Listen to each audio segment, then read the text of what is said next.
কলকাতা কিংবা ঢাকা, কাজী নজরুল ইসলামের জন্মদিন মানেই এক আবেগ, এক উৎসব।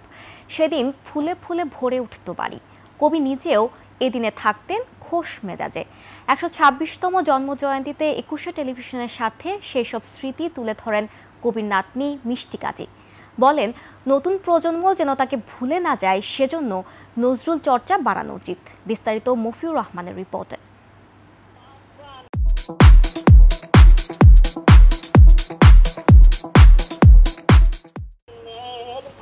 কবির প্রতিকৃতির সামনে দাঁড়িয়ে আবেগ আপ্লুত দুই নাতনি খিলখিল কাজী ও মিষ্টি কাজী। ছবি ছুঁয়ে ফিরে পেতে চান সেই আদর মাখা সোহাগ, সোনালী শৈশব।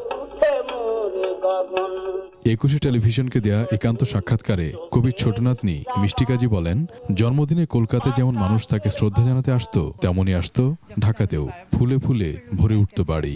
আমাদের একটা বাসা আছে, মানে সিআইটি বিল্ডিং, ক্রিস্টোফার রোডে। ওখানে যখন দাদুর জন্মদিন হতো, জন্মদিন পালন করা হতো, ফুলে ফুলে ভরে যেত, অনেক লাইন হতো। আমরা আসলাম ৭২ সালে সব পরিবার সহ, যখন বাংলাদেশে আসলাম, ওই বাসা দেখে আমরা মুগ্ধ এবং আমার দাদুর শ্রেষ্ঠ সম্মান যেটা পাওয়ার কথা এবং শ্রেষ্ঠ সম্মান যেটা আমার পরিবার পাওয়ার কথা, সেটা আমরা পেয়েছি।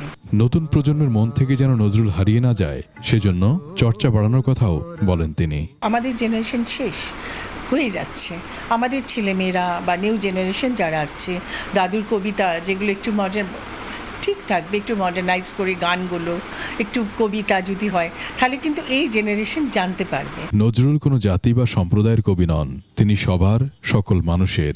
আবারও স্মরণ করিয়ে দেন কবির এই নাতনি। মুসলমান কবি বলে আপনারা বলবেন না, সারা বিশ্বের শ্রেষ্ঠ বাঙালি কবি। মফিউর রহমান, একুশে টেলিভিশন, ঢাকা।